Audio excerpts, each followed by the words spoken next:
Hey guys, this is Dr. Varun Gandhi. Thank you for tuning in to What's Your Story. Today we have Kundan Chabra. I met him at Toastmasters. Hey Kundan, how are you doing? Hello. Awesome, Kundan. So Kundan, I met him at Toastmasters, and I'm saying a lot right now. So if I have an counter, I'm gonna mark myself. So Kundan has been going through, has gone through a lot of awakenings, a lot of, he is a conscious man. And in the Indian community, I'd like to get his view of, or his perspectives on how he awakened and what did he go through along the way. But I'd like him to focus on one particular transformation, or one particular mindset that he overcame and transformed into something higher than the limited self. Mhm. So Kundan, let's talk a little bit about yourself. I know you've had a very interesting background, a very interesting childhood. If you could talk about that childhood, that would be wonderful.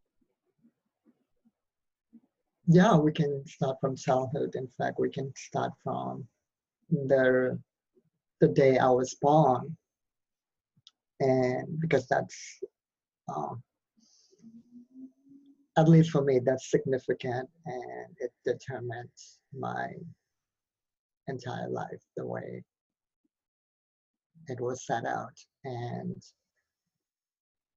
by the time I was born in 1981, I was born in Myanmar, what used to be called Burma, and by the time I was born, it was already a very uh, institutionally, systemically racist country that was specifically racist against Indians, and it was racist through its own version of what's known as anti-blackness, and this is why I say that anti-blackness is worldwide.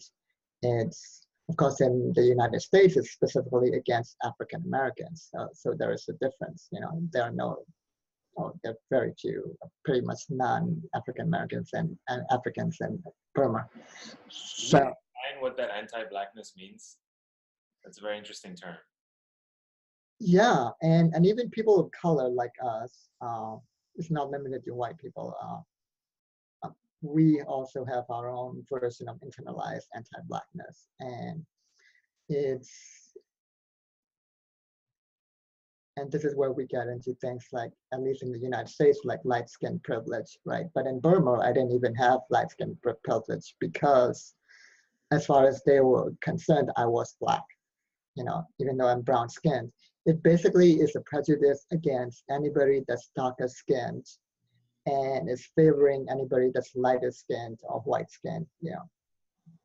And in Burma, it was favoring basically Chinese people and fair-skinned Burmese people. That's basically what it was, because the ruler was Chinese, and I mean the dictator that was ruling it, and he was very fair-skinned. So it's anti-darkness might be another way of understanding it. And so in fact, we Indians were referred to with the word kala, which means black in Burmese. And in fact, sometimes we were even referred to as Khoi Kala, which means black dog. Wow. And yeah, so there was a lot of neglect, and in the way people were treating each other in critical situations, like in the medical sphere and even in birth, things like that. And this is even in the United States as well, especially in the medical area. So I was born feet first, and the nurse, the official story said the nurse didn't know it, and then she twisted my ankle and my spine.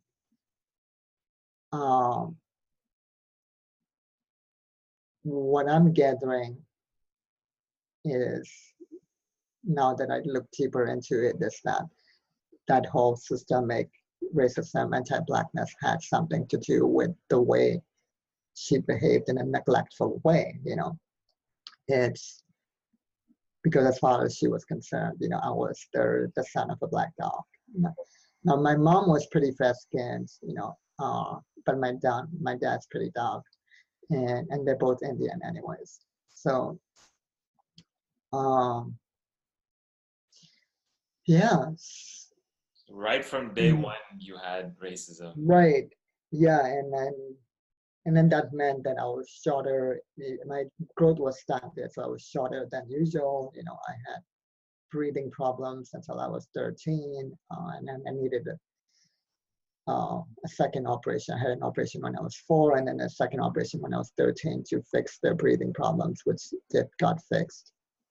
And I couldn't even wear slippers until I was 13 because I couldn't move my toes, my left toe. So, and then I was bullied when I was 10 or 11. That's part of the racism too. Like I had my pants pulled down and all of that, right? So I often grew up with this fear of being not enough, and also the fear of being too much too sometimes, or being too real. I had all of these, and then beliefs like I wasn't lovable enough and all of that. And so I even had suicidal ideation for like 10 years of my life, when even after I came to the United States, I thought about jumping across the Golden Gate Bridge. And, I came here to escape the racism there, but lo and behold, there is racism here too, and granted, because here I have light skin privilege, it's better here because African Americans are more persecuted. And I think I want to point out what I mean by light skin privilege, because there is an experience that I had that really shows, the difference between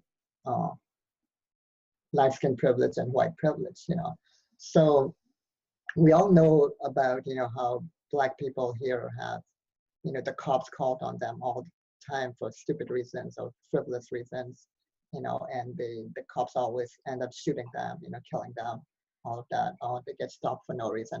So as a minority Indian, right, with light skin privilege, I've had my share of the cops stopping me for frivolous reasons as well, for no reason. And so there's this one experience that's so powerful that illustrated light skin privilege versus white privilege for me here in the United States.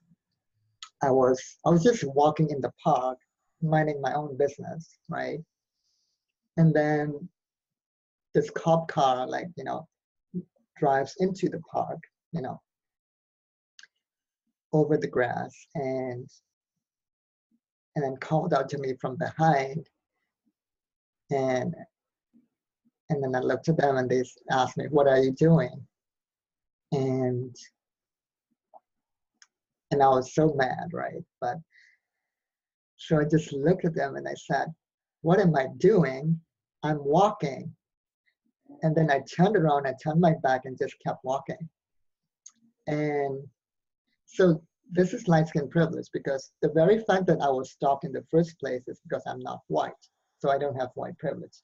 But the fact that I was able to do that and get away with it, by being almost like insolent and saying like, "What am I doing? I'm walking," and just kept walking. If I was Black, they would have shot me. And that's the truth. And that's light skin privilege versus being Black. I could agree with that. I've seen that quite a bit in my life as well. Gotten away with things that I've done that Black men would not have gotten away with, for sure. Exactly. Yeah. And For so sure.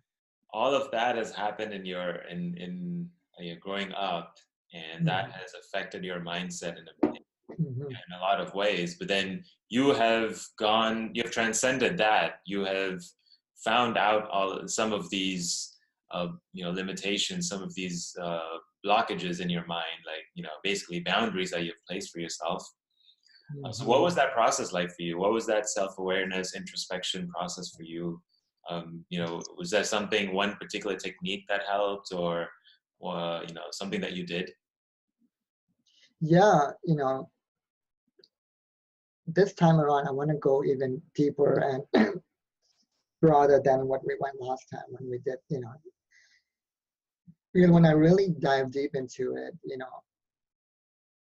I used to think just stopping being suicidal was a big deal, but it isn't. That's just means I don't suffer anymore.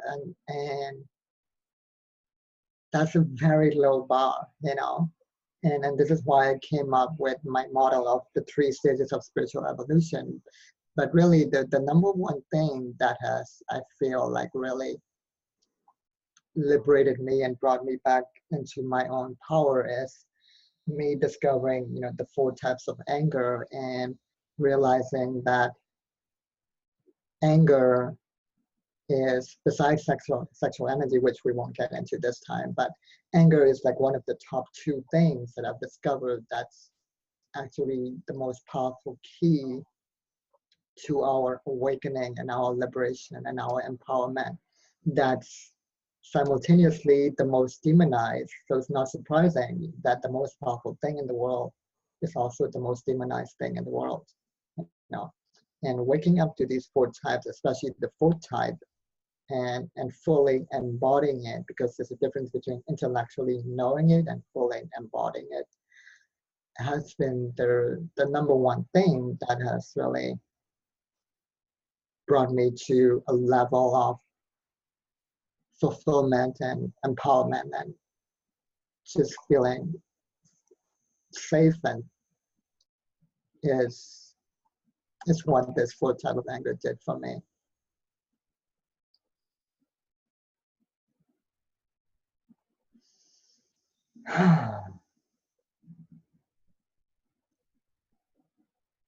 So how did you express that anger? Yeah, so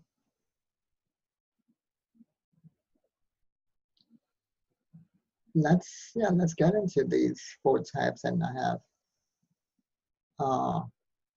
because this is the one that helped me see the relationship between the systemic oppression and internalized repression, how we end up having a sort of what I call self-gaslighting or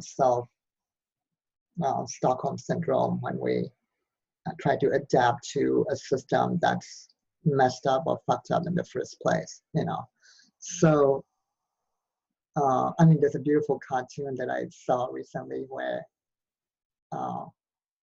the koala bear lives in trees, right? So in this cartoon, all the trees are cut down, and their koala bear is like hugging the tree stump for dear life. And these 2 researchers are looking at the koala bear and saying, this koala bear has a mental health problem. Well, of course.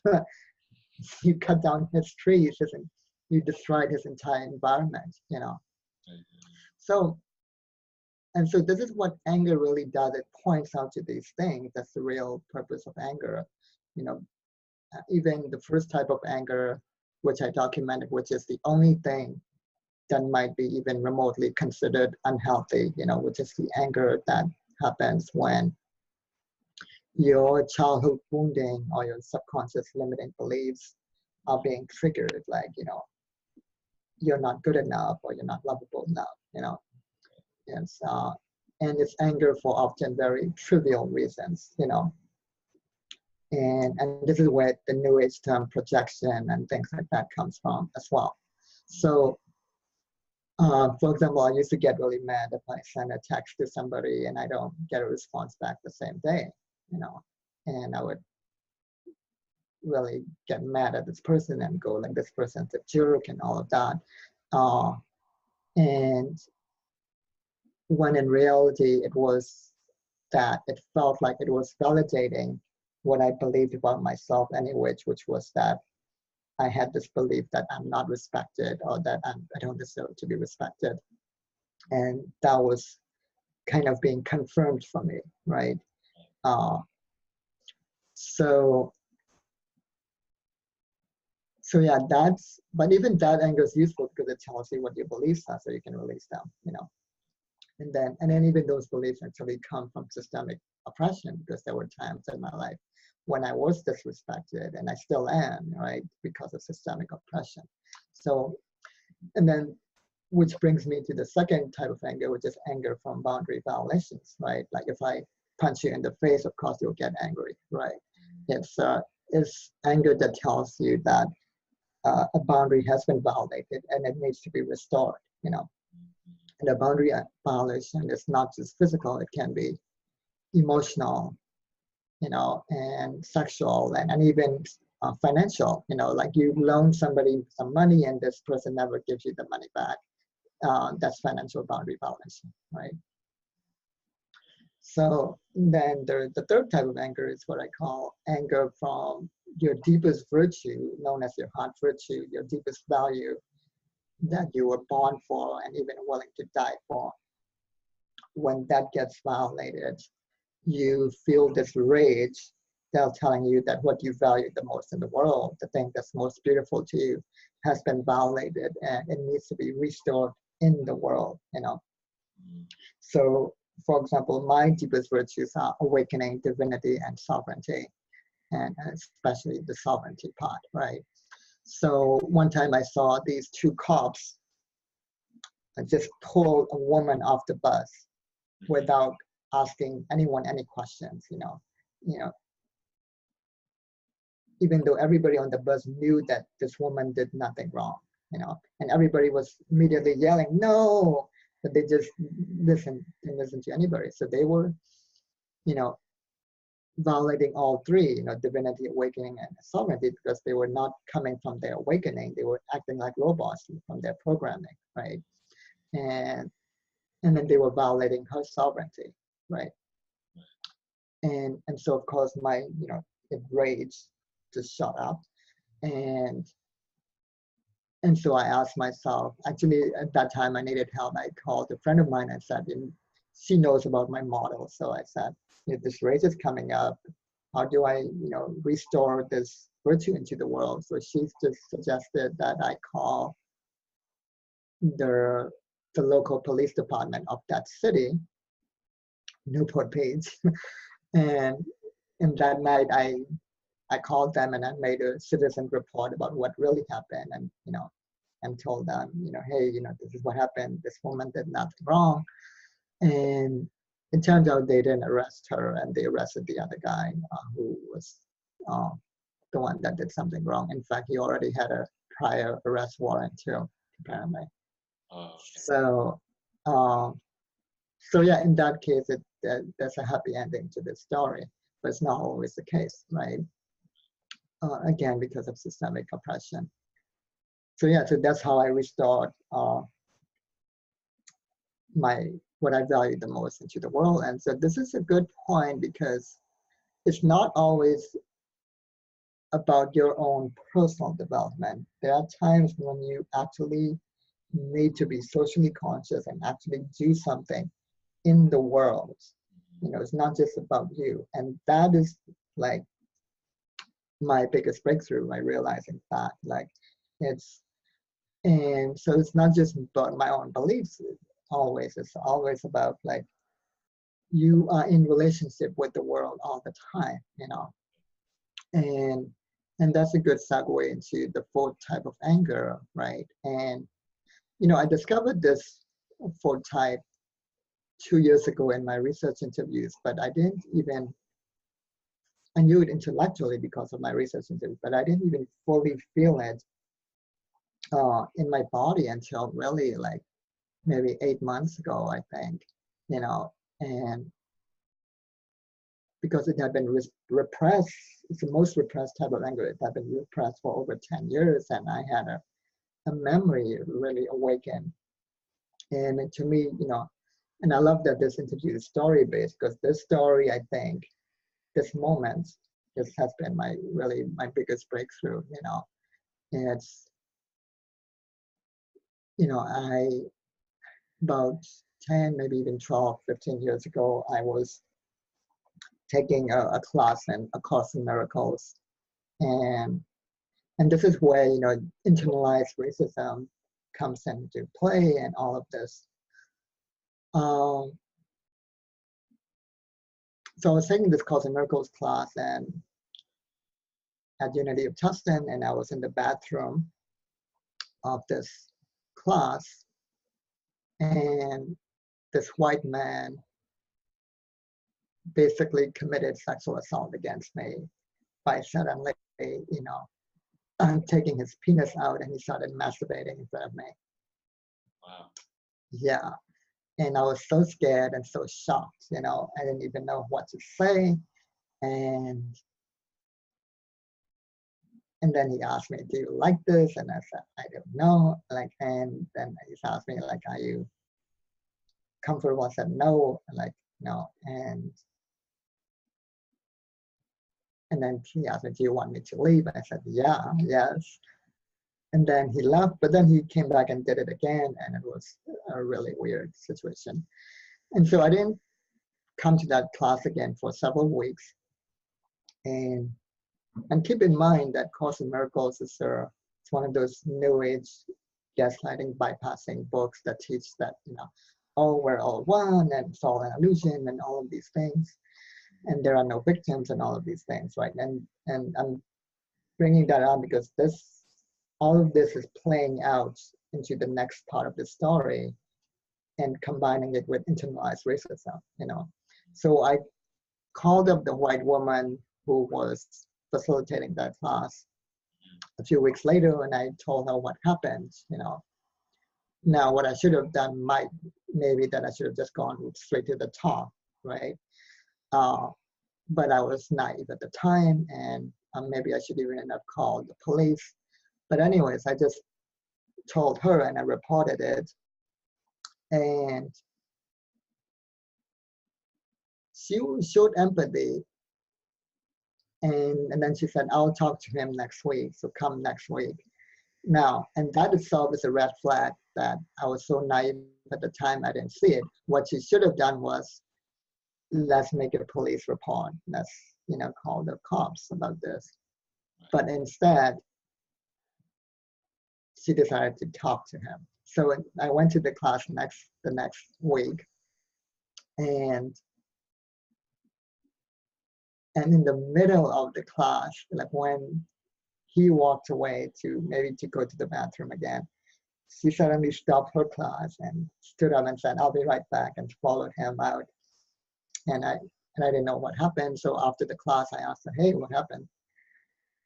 And she told me that, she told him to, never do that again. That was totally unacceptable.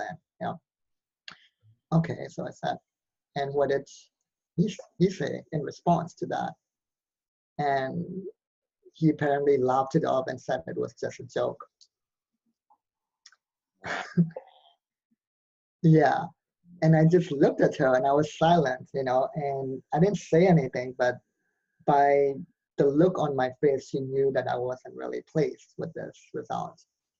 What the fuck is this? And yeah. What did you do after that? So the next thing that she said was in a way a greater violence for me than even what he did, It's because it's like in a betrayal, She actually said, these types of people need this more than you do, meaning this class. Wow.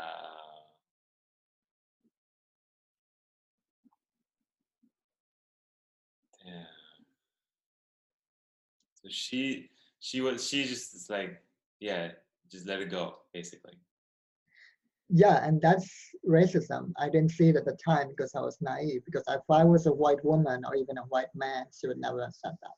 Right. Or if that guy was a black man, she would never have said that. Mm-hmm.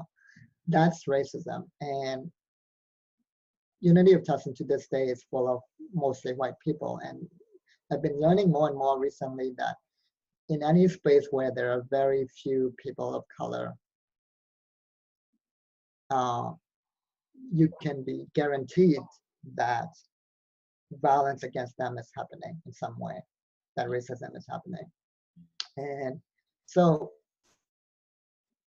I was so repressed and naive at the time that I didn't do anything afterwards. I didn't say anything to that it took me over 10, 12, 15 years to awaken that memory and the anger that came up. And I realized that what was happening was systemic oppression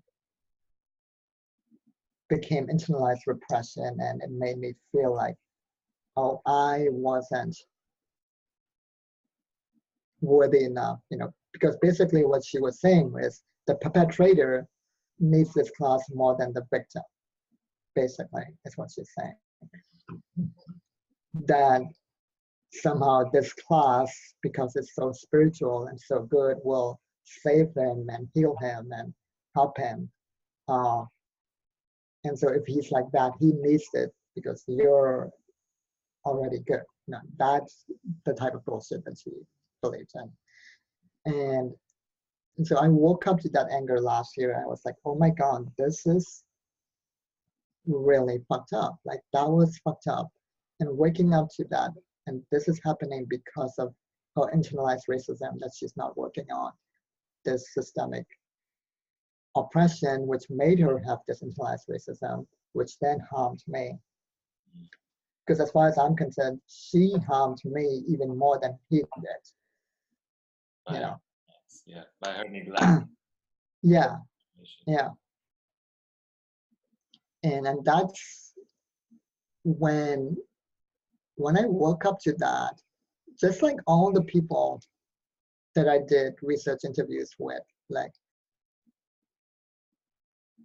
I followed that exact same pattern. Like, it's where my boundaries started becoming stronger and stronger, and I started closing up all the leaky holes in my container, and became more and more empowered. In fact, just a few days later, like, I met this amazing guy who have a similar mindset around the currency system and the monetary system, because that's another part of my activism, because I really see the relationship between classism and racism, and how the money system itself is corrupt, and how we can create a better system. And I met this guy who is working on a project to buy gold mines and allow the people to have co-ownership of gold mines for as little as $10 to bring in gold back to the people. And that's an incredible project that he's doing, and then I might eventually collaborate with him. So and that is even bigger than me, That's, I feel like, the synchronicity of me meeting him after waking up to this anger, and all even the events that led up to that probably would not have happened if I had not woken up to my own power. Because here's what happened when I woke up to that anger. Like, at first, my whole body was shaking, and when I went to the park to kind of walk it off, and I started punching the grass, and then I came back home and to my room, and my whole body was still shaking for at least an hour, and I just allowed it to be felt, and then I finally found myself curling up on the floor into like a kneeling or fetal position, and then suddenly, like, I felt this deep peace, like the deepest peace that I'd ever felt in years. And then there was this, it was like I went back to zero, like, people call it the nothingness or the 0 point feel. Even the word peace is inadequate to describe this. And then I felt this really amazing quiet power And then I got up and it was like, it was all cleared up. And that's when, from then on, my boundaries became stronger and stronger. And then a few days later, I met this guy.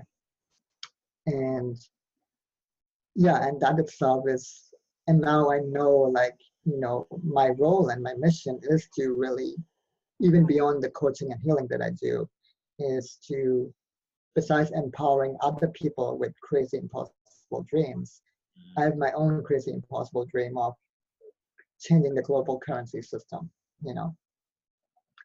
And that would never happen if I had not woken up to this type of anger and this much power and peace. Wow. So that is something that people are going to see you do soon. You're going to be working on changing the currency system, right? So where can they find you? What, if they want to get in touch with you, have a conversation with you? What's your website and what's your email address, your social media? Yeah, as far as currency systems, I talk about it on my Steam blog, which is similar to Medium. I have a Medium blog as well on steam.com, and you can search by my name, Kundan Chabra, on Google. And my website itself is kundanchabra.com, and all my links and blogs and YouTube channel linked through that site, kundanchabra.com. And because that's hard to remember, I'm sure you'll post it in the links below too, but I also have bought the domain name meaningfullife.info, and if you type that in, it forwards to my site, kundanchabra.com. Meaningfullife.info. Yeah. Got you. I like that. Mm-hmm. And what, if there was one last thing you could leave the audience with, what would that be based on the conversation that we've had so far? The last thing is examine your anger and don't be satisfied with just peace and happiness and pleasure. Go for freedom and fulfillment, because those are the second and third stages. Go for, like, what is your role in dismantling systemic oppression and creating a better system, because it's not just about you, it's about the community. And when you wake up to that, you will get into a deeper level of fulfillment and even success than you've ever imagined. So it's kind of like what you talked about yesterday at Toastmasters, to go deeper, to find that depth, and go beyond the surface into the second and the third and the fourth dimensions. Because there's exactly dimensions inside of us. I love that message. Thank you so much, Kundan Chabra. I know we went into a lot of deep stuff. I know a lot of stuff came up for you, and I'm thankful that you were able to share your wisdom and share your gift with us. Thank you so much. And guys, Kundan Chabra, meaningfullife.info. Sorry, meaningfullife.info. And if you guys have any questions for either of us, please comment below and we will respond to your questions. Thank you. Thank you so much, Kundan. And thank you guys for tuning in. Again, this is Love Abundance. Love and abundance to everyone. And yeah, look at Kundan doing it too. Love and abundance. So thank you guys for joining in, and we will interview someone else very, very soon. So thank you and have a great day. Thank you. Have a great day. Bye.